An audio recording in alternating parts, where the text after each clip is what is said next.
This is part 2 of things you have to believe in order to be a Christian. I thought that this video was important to make because a lot of people are confused about what it means to be a Christian. Maybe you think that it just means following the ways of Jesus or trying to be nice to people or going to church.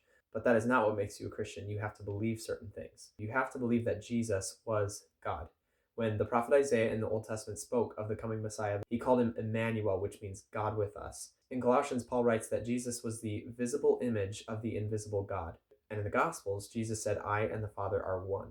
So Jesus claimed to be God. Some people think that he didn't. But when the Pharisees questioned him, Jesus said, before Abraham was, I am. He invoked God's name, I am, that he spoke to Moses back in the Old Testament. So Jesus called himself by the name of God.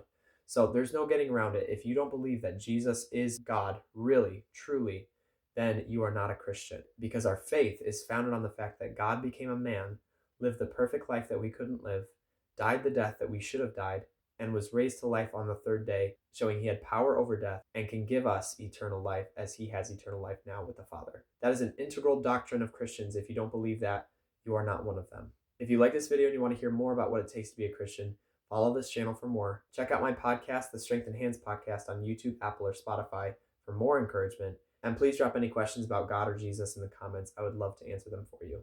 Check in tomorrow for part 3.